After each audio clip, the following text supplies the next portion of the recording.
Haleluya. Reka tuduze ibiganza turamukanye twese mu izina rya Yesu. Haleluya. Mbega mwonkundira tugakomera amashi menshi Imana. Murakoze cyane kandi ndashimiye mwene data Clovis ni waturongoye mu ba volontaire mu muryango w'abasoma Bibiliya mu Burundi. Nico gituma iryo jambo ari warifashe kugira ngo abasigurire ibikorwa by'umuryango w'abasoma Bibiliya mu Burundi. Ico nokongera ko umuryango w'abasoma Bibiliya mu Burundi ugizwe n'abakozi bakeya abo twokwita staff, mugabo volontaire ni benshi kuko ukwira mu gihugu cyose mu mashengero atandukanye menshi. Murumva yuko abantu badashikana 200 badoshobora gukorana n'abo bantu bose. Nico gituma namwe abo bikunda muje mugafatanya natwe byo bari byiza cyane. Imana ishimwe. Tubandanye kubatanyibuka, nitwa Esro, mwumvise ko n'umu volontaire kandi ndubatse, ndafise umukenyezi n'abana babiri. Mwakire n'intasho zabo. Haleluya. Dusome ubutumwa bwiza uko bwanditswe na Yohana igice 8:31 durashitsa 36. Urupapuro ni 114 ku basanzwe bafise Bibiliya idahinyanyuye rwose. Nizera ko mwahashitse.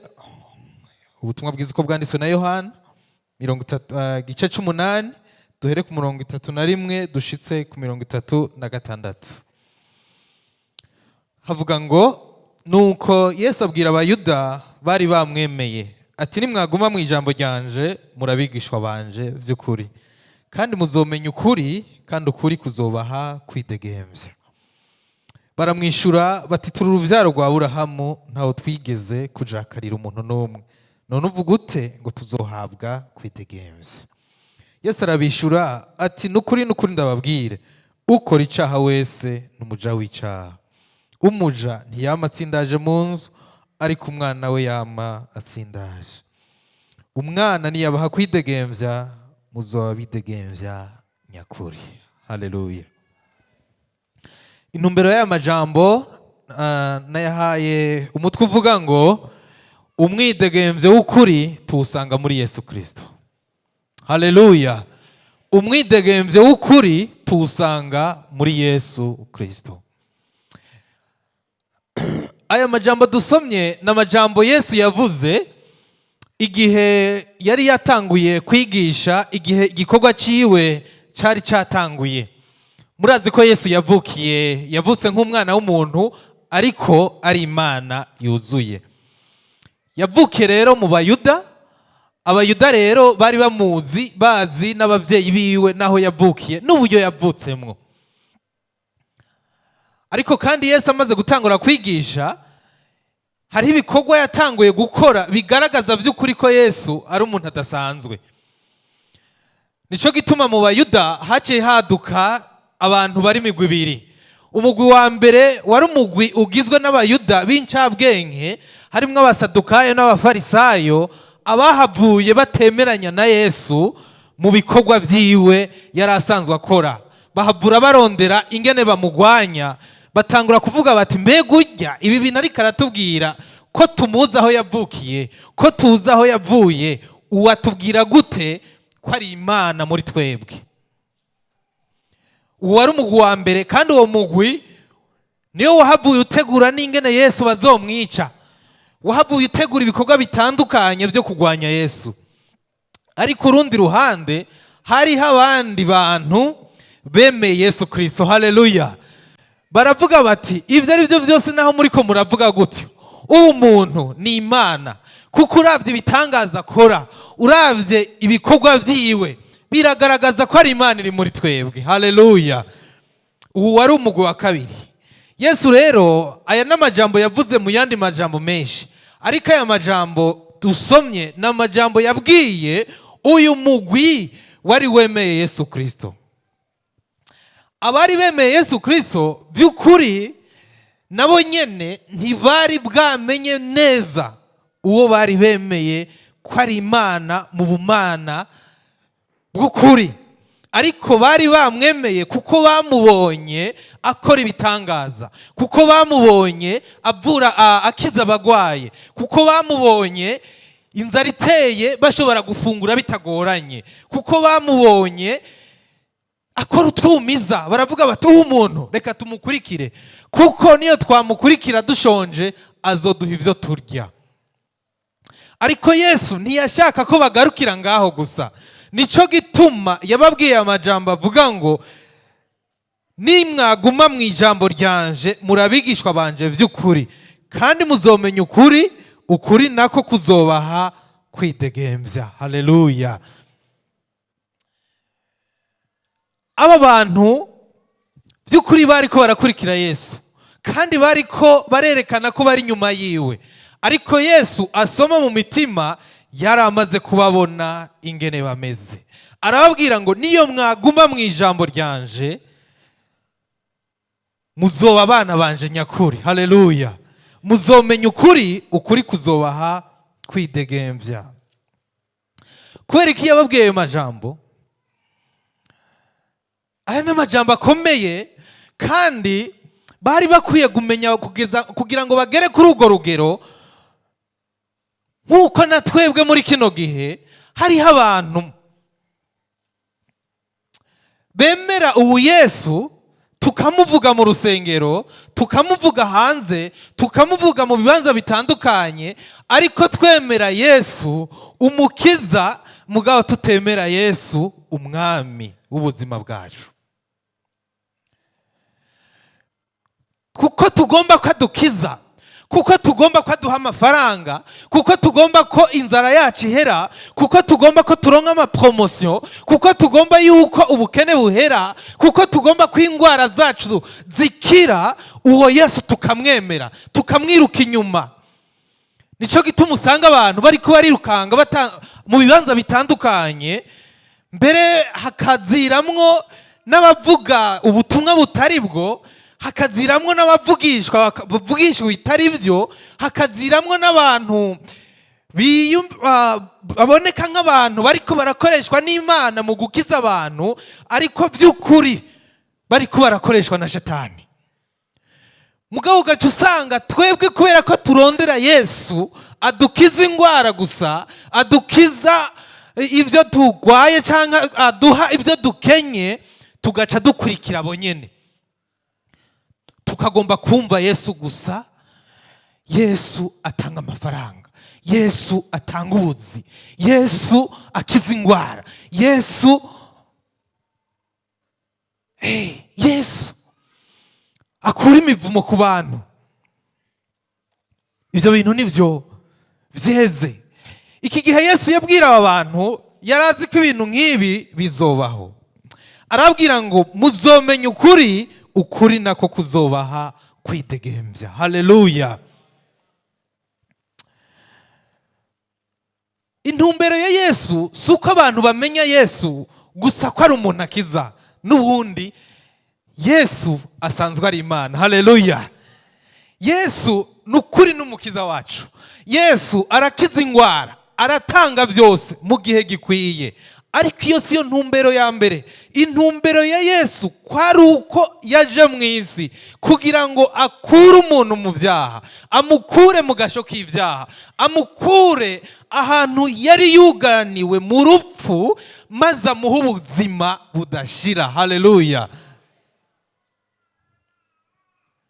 Ubuzima Yesu atanga yagomba ku bantu baronka, si ubuzima tuba dufise kubera dufise amafaranga. No, ubuzima Yesu yagomba ko tugira si ubuzima abantu bagira kubera basengera mu rusengero nk'uru rushajije rurimwe abantu benshi, ariko n'ubuzima Yesu agomba ko tuba dufise, tukamenya ngo naha turi ngaha iwacu si ngaha mu isi, hari ikindi gihugu tuzojamo. Haleluya. None rero mbega ni giki gituma abantu bashika ahantu bashikira umwidegemvyo ukuri. Mu butumwa bwiza bwa Yohana nyene igice ca 14 ku murongo wa 6 niho Yesu yavuze ngo ni jewe nzira n'ukuri n'ubugingo. Haleluya. Nta ushika kwa data ntamujanye. Kumenya ukuri, ukuri Yesu yavuga nuko ukuri nyene kwari kwamuvanye mu ijuru. Nuko ukuri ko kumenya ngo Yesu yavuye mu ijuru ari Imana aza kurondera wewe kugira ngo aguhe umwidegemvyo, kugira ngo aguhe ubugingo budashira. Haleluya. Kandi kugira ngo ivyo tubishobore nuko tuba mu ijambo ry'Imana. Haleluya. Mu muryango w'abasoma Bibiliya mu Burundi mwabyumvise ko intumbero yacu ari uko tugomba ko abantu vy'ukuri baba mu ijambo ry'Imana. Yesu nawe nivyo yavuze ngo ni vy'ukuri niyo mutaba mu majambo yanje ngo muyagumye ntimuri abana banje nyakuri. Kubera iki yababwira ayo majambo?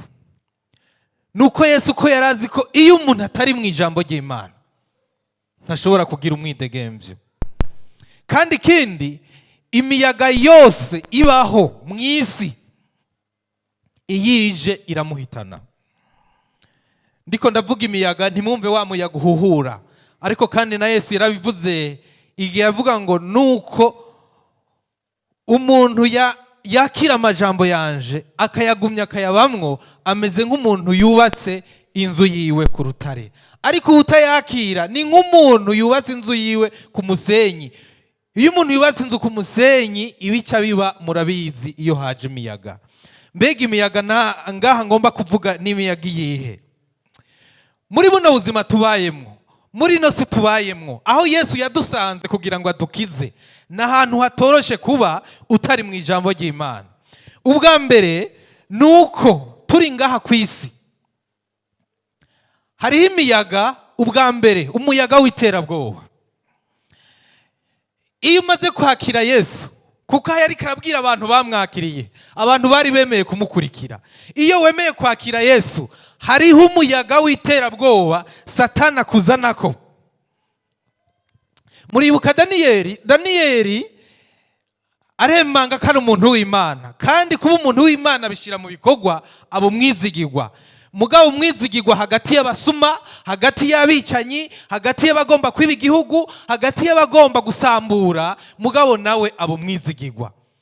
Muri ico gihe ivyo byo kuba umwizigirwa n'ukwemangira Imana byatumye habaho wundi mugumu hagurukira kugira ngo umugwanye kugeza yaho ashika no mu gobo rw'intambwe. Hari igihe rero iyo umaze kwakira Yesu ibiteye ubwoba biraza, abakugwanya baraza. Urashobora kwakira Yesu umuryango ugahaguruka kugira ukugwanye. Urashobora kuba umuntu w'Imana ibintu bikanka mu gihugu kabura akazi abandi bariko barakaronka, ukabaho ubuzima butoroshe, hanyuma bikagusaba nyene kuhagarara neza. Hari ikibazo c'inzara, inzara iteye, abantu biruka mu buryo butandukanye kugira ngo baronke ingene barya. Iyo uzi ko atacu hava ufungura amahoro arahera. Ariko ibi byose Yesu yarabiberetse ko abari kumwe na Yesu nta nzara bashobora kugira. Haleluya. Iyo wemeye kumukurikira Yesu aramenya ngene abigenza. Ariko iyo haje inzara utari mu ijambo ry'Imana ni ngombwa utegerezwa kwiba, utegerezwa kubesha, utegerezwa kwica, utegerezwa gukora ubundi bunyanganyanga bwose bubaho. Kandi ugaca ukurikira mu bari barakurikira Yesu, uti turi kumwe, turiko turajana. Mugabo ushitseho hanze ingene uronka ivyo gufungura, ubanza kubesha, ubanza kwiba, ubanza gukora ibindi byose. Umuyaga w'ubushomeri, iyo abantu bashomereye batagira ico bakora, murabizi ururimi ndiko ndavuga ndizera ko batari bake babizi. Iyo uhagararane gute iyo utari mu ijambo ry'Imana biragoye. Umuyaga w'ingwara, hariho uwundi muyaga uteye ubwoba, inyigisho z'ibinyoma. Ibi bintu birakomeye no muri kino gihe cyacu. Inyigisho zitarizo, inyigisho zibwira abantu ko Yesu yatugiriye ubuntu, ko twahagiriwe ubuntu, nta ngorane naho twokora ibyaha byose turi abana b'Imana, nta ngorane. Ugasanga abantu ahantu nk'aho barahakunda kuko bagendera abasambanyi bakumva amajambo meza cyane bati humura muri abana b'Imana, mwaragira ubuntu. Inyigisho zihamagarira abantu mu buzimire, inyigisho zihakana ubutatu bw'Imana, inyigisho nk'izi Yesu yari karavuga aho abantu batamwemera kuko yababwiye yuko yaje ava mu ijuru. N'uyu munsi hariho abihakana Yesu, mbere mu kumwihakana ntibabyerekane, bakubaka amasengero mwene yagutse, bagashyiraho ibyumba by'amasengesho, bagashyiraho ibindi, bagahamagarira abantu rero bakabigisha ibinyoma, bakabibapomamwo. Ugasanga ariko turi muri ya miyaga y'indwara, ya miyaga y'ubukene, ya miyaga y'inzara, ya miyaga y'ibindi, turose umuntu atubwira ngo gira ibi ucurara uhaze, gira ibi wewe urakenye, oya raba tujya ufise utuzane. Hanyuma hari umuntu asenga apfa kugukora ko gusa amafaranga usanga yuzuye mu mufuko, azokuzura utayarondeye. Hariho umuntu asenga wewe uzopfe kuza arafise amazi ahezagiye, wewe ni makuze, hanyuma nimbura umukenyezi uzogenda mubonane, hanyuma wemera kogesha ayo mazi. Aho naho ari umugabo ugaca ugenda ugakura impuzu ngo ngiye kwiyuhagira ubukene, ngiye kwiyuhagira umuvumo. Ugasanga abantu bari muri izo zuguru baragenda, hanyuma bahejeje bakaca baza ngaha mu rusengero, turaba Yesu turiko turakurikira. Imana ibahe kuba mu ijambo ry'Imana. Haleluya. Intumbero y'Imana kuri wewe ubwa mbere si uko uronka amafaranga menshi. Intumbero y'Imana kuri wewe si uko utazopfa. Ndabigutangarije, nukuri uzopfa na jewe nzopfa, kandi niyo nzira tuzocamwo kugira ngo dushike kwa Data. Naco rero uhamuka ngo wagwaye, ngo urakenye, ngo ntufise ivyo urya, ngo ntuba mu nzu nziza, ibi nibi sindaronka akazi, abo tungana bimeze uku nuku. Oya, intumbero ya Yesu akeneye umutima wawe. Haleluya. Ibisigazo bikongera. Mubanze mwitwararike ubwami bw'Imana, ibisigaye muzogirane, muzovyongerwa. Hari uwundi muyaga w'iterambere tugezemo rya none. Iterambere tugezemo ry'uno munsi, uyu munsi ntivyoroshe. Ndabona harimwo abantu batandukanye, ugwaruka, abakuze, Imana ishimwe. Uyu munsi turateye imbere, dufise ibintu byiza, dufise aya matelefone atushoboza kutumenyesha isi ingene iriko iragenda, adushoboza kuganira n'abantu bacu, adushoboza kurungika amafaranga n'uri muri Amerika ayakurungika ugaca uyabona ubunyene, adushoboza kurondera ubumenyi butandukanye mu madomene atandukanye. Ariko kandi tugeze mu gihe aho umwana yahora ahabwa indero n'abavyeyi, agahabwa indero n'abayinasenge, agahabwa indero n'abakuru b'ishengero n'abantu b'Imana, ahabwa indero n'iyi telefone. Niyimubwira haja, niyimubwira ibyo akora, niyimwereka isi, niyimurera ibi nibi. Nico gihe tugezemwo. Kandi ugasanga abantu b'Imana by'ukuri iterambere ryaraje, mugabo ryatumye twibagira akanovera k'umuntu w'Imana. Mbega iyi telefone igutwara umwanya ungana iki mu buzima bw'iwawe? Ko twebwe mu muryango w'abasoma Bibiliya mu Burundi duhimiriza abantu gusoma ijambo ry'Imana. Mbega iyi telefone na Bibiliya ni ikihe gitwara umwanya munini? mbega iyo uri muri telefone uba uri kurasoma muhava mumbwira ngo ngoya ngo no muri telefone ngo Bibiliya iriyo ngo turayisangayo. Aho usanga hariho n'abantu baduka bakaza mu rusengero bafasha ngo jetere ngo Bibiliya sindayifise ngaha ngo pastor avugira cyane nzingura muri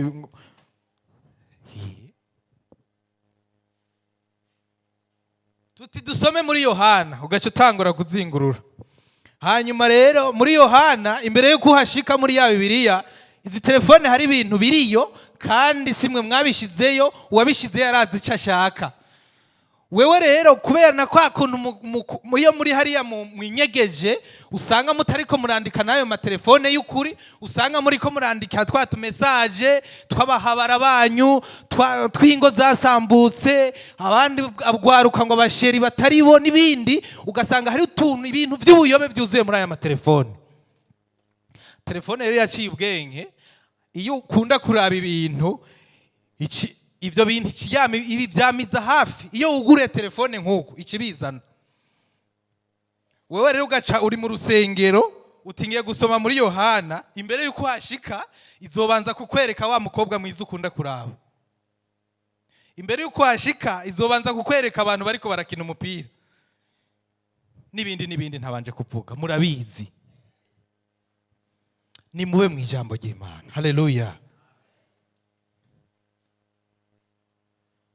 Satana arazi yuko umuntu ari muri mu ijambo ry'Imana ntashobora kuneshwa, ntashobora gutsindwa, ariko umuntu atari mu ijambo ryayo ni ngombwa aratsindwa. Iyi miyaga rero ya kino gihe ya Facebook, za WhatsApp na bya bindi byindi tutavuze by'ama TikTok n'ibigisha ntabyo ntushobora kudondagura ngo mare. Umwe wese arazi bimutwara intege nke, arabizi ivyo mukorera yo murabizi. Mbega muzoba bidegemvya gute? Niho Yesu yavuze ngo kuko bari bamubajije bati none gasha twebwe turi uruvyaro rwa Aburahamu utubwira ko twebwe ntitwigeze tuba abajana rimwe. Mu Bisirayeli mu bintu byazira Imana rero yabujije ko hari undi muntu azogira umuja Umwisirayeli nkawe. Nico gituma bamubwiye bati twebwe turara uruvyaro rwa Aburahamu nitwigeze tujakarira umuntu numwe. Yesu arabwira ati rega ndababwire umuntu wese akora icyaha n'umuja w'icyaha. Umuja ntiyamatsindaje kwa shebuja, ariko umwana yamatsindaje. Umwana niyabaha kwidegemvya muzaba bidegemvya. Haleluya.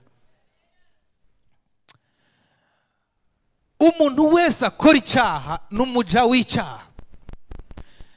Ntituze ngaha ngo tubeshanye, ntituze ngaha ngo tubeshanye tuhagaze ngaha, ntituze ngo tubeshanye twaje ngaha mu rusengero. Nimba turi muri ivyo byaha byose nadondaguye, nimba hari ubundi buntu tugira kugira ngo tubeho, nimba hari kundi kuntu tubigenza tuvuga tuteho ya wangu muri kino gihe ubu biragoye utegerezwa kwibako, ubu systeme zarahindutse. Nimba twaremeranije n'amasysteme ya kino gihe mu gateka kazi na muntu, aho gutwara inda kitakiri kibazo uca ugenda bakakubwira ati ahubwo wewe raba ngene iyo nda uyikorora. Aho muri kino gihe byoroshe ingene bakubwira bati ujya mutama wawe mugabo urabona ko ashaje cyane, reka nareke kugutesha umwanya mukureho. Iki gihe nyene nimba ivyo byaragutwaye ukaba birimwo uri umuja w'icyaha, ntuhenda abantu ngo uri umukirisu, ntuhenda abantu ngo uri kuraja mu bwami bw'Imana. Oya, uhagaze gute none mu rugendo rwawe ko tukubona twese kuri muri iri shengero uteye igomwe ngaha, kuri mu bakenyezi, kuri mu gwaruka, kudufasha gukora bya bindi byose, none uhagaze gute? Imana ikubona gute mu bikorwa byawe bitandukanye ubamwo? Imana ikubona gute muri ya minyuro yawe? Imana ikubona gute uri kurarondera ubuzima bwawe? Imana ikubona gute uri kumwe n'urunganwe mu ngana? Imana ikubona gute mu bakozi b'Imana? Imana ikubona gute? Mbega nibiki nta bitwizingiriyemo muri twebwe? Muzomenya ukuri kuzobaha kwidegemvya. Haleluya. Ukuri ni Yesu. Haleluya. kwakira Yesu bidushoboza gutsinda izo ntambara zose. Yesu nashimwe cyane. Iyo uri muri Yesu ivyo bintu byose biraza, isi irahinduka. Aba homosexuel baraza bagabaho n'ibindi bitandukanye.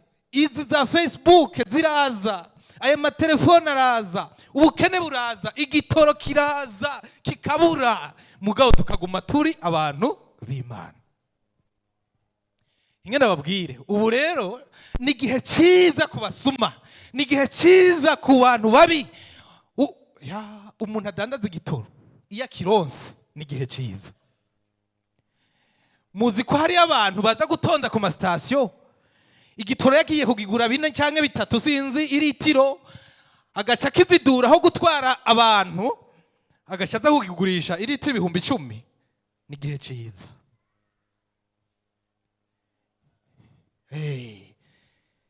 Ngo 18. Ni gihe cyiza kubagomba kurondera ubutunzi bunyarutse. Ni gihe cyiza turiko turakamisha wa mugani w'ikirundi uvuga ngo ikiza kitaguhitanye kiraguhitaniza. Mumeze gute mwebwe? Biba byoroshe kwiba, biba byoroshe kubesha, biba byoroshe ngene uca mu zindi nzira kugira ngo unyanganye utwo tuntu. Ariko ivyo byose uzoba wegeranije utabikuye mu kuri, impera n'imperuka bizogusambukana. Hari n'igihe uzomaramara. Aho abandi bavuga ngo ni igihe cyiza niho mukwiye guhagarara. Niho Yesu yavuze ngo niyo mwaba mu ijambo ryanje niho muzoba muri abana banje bukuri. Muhagaze gutega bene data muri iki gihe cyiza nyene, muri iki gihe byoroshe gusambana, muri kino gihe byoroshe kwihakana Yesu, muri kino gihe byoroshe, muri kino gihe nyene, muri kino gihe communication yoroshe, muri kino gihe ibyaha tuvyambika amashugwe, muri kino gihe nyene muhagaze gute? Umwidegemvyo Yesu yavuga si umwidegemvyo turonka kubera dufise amafaranga menshi, no. Umwidegemvyo Yesu yavuga si umwidegemvyo turonka kubera tuba mu maetage. Umwidegemvyo Yesu yavuga si umwidegemvyo dufise kubera dufise amamodoka meza, no. Umwidegemvyo dufise si umwidegemvyo dufise kubera twambaye ikoti nziza, no. Umwidegemvyo dufise si umwidegemvyo ufite wa mukenyezi kubera ibyawe, kubera umugabo agufitiye byose, wambara icyo ugomba, ujya icyo ugomba. Oya, umwidegemvyo dufise ni umwidegemvyo tubamwo n'igihe ibintu bitameze neza, tugahagara tugashinga intahe. Paulo na Sila mu gice cya 16 mu byakozwe n'intumwa murahasoma, sinirirwa ndahasoma, niho bariko barakora igikorwa cy'Imana. Harageze igihe abantu abatemera Yesu n'abatemera ivyo bariko barakora babageza mu ibohero, barabapfunga. Uribaza kuri ko ugomba ko abantu bakizwe uri kurakora ibikorwa umenga nivyo kunezereza Imana. Iyo uri kurabikora utamenye Yesu uca ubiheba. Ariko Paulo na Sila babashira mu gasho, bamaze kugabashira mu ibohero ngo bashitseyo, haleluya, bahimbaza Imana. Bahimbaza Imana ngo izindi mbohe zibaraho baravuga bati abo bagabo barasara nibigugu, izi ngorane turimwe, izi mbuto zurimwo none ngo bariko barahimbaza Imana inzugi ziruguruka, haleluya, ngo iminyororo yari ibaboshe ibavako. Ca mwiyumvira uwo mwidegemvyo niwo ndiko ndavuga. Aho ushika ahantu uri mu imbobane, aho ushika ahantu uri mu ibohero, aho ushika ahantu uri kurabeshegwa, aho ushika ahantu ushonje, aho ushika ahantu ibintu bitameze neza, aho ushika ahantu ukihanganira ubusuma abandi bariko bariba, mugabo ukaguma uhagaze neza kuko uzi uwo mwamenyanye, haleluya. Reka nigereze ngaha kubera wa mwanya wacu. Yesu abahezagire cyane. Tugomba dusenga Imana. Igihe nk'iki si igihe cyoroshe ku bantu b'Imana. Mbega by'ukuri uhagaze gute? Ndagomba dusenge. Wewe aho Imana yakubwiye kandi yakweretse aho uri. Nukuri jewe n'iryambere nzi ngaha. Nta numwe nzi mu bantu bo ngaha, nta numwe nzi. Mugabo we uriyizi. Haleluya. Hakaba hari icyo Imana yakubwiye. Mbega hari icyo wumva wakoze kitanezereza Imana. Nuvyaguruke dusenga Imana. Igihe cyawe ni iki? Igihe cyawe ni iki?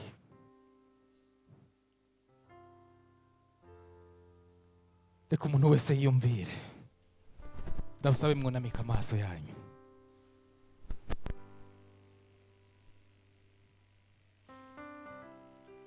Hanyuma ugende utembere muri bwa buzima bwawe bwa misi yose.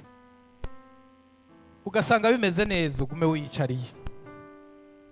Ugasanga Imana ikwemera, mwemeranya nayo, ugume wiyicariye. Ariko ubura umuhombe hamwe woguma wicaye, kandi ijwi yakubwiye ngo bijya warabikoze, haguruka ubyihane.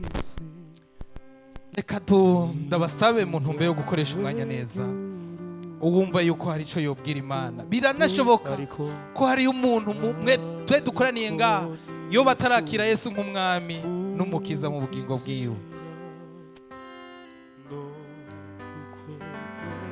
Murakoze. Reka tuha akanya umuntu wese ahari avyaguruke dusenge. Yesu yavuze ngo umwana niyo bakwidegemvya muzoba bidegemvya. Ntidushobora kuba abagororotsi by'ukuri ngo tuve mu ijambo ry'Imana tutari kumwe n'uwo Yesu ngo aduhe umwidegemvyo.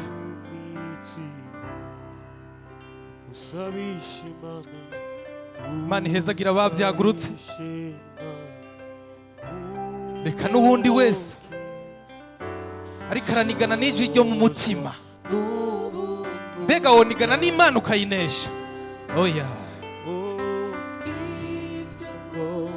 Imana ihezagira abahagurutse. Kandi n'abandi turakomeza kubabwira ngo wumva ko hari icyo yobwira Imana, n'aka kanya keza. Haleluya. Reka ndabasabe mushike ngaho imbere kugira dufate akanya ko gusenga. Haleluya.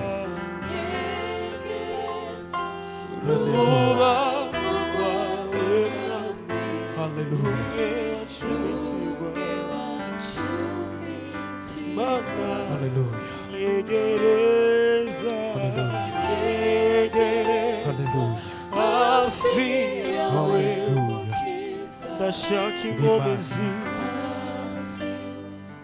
Urakoze Yesu.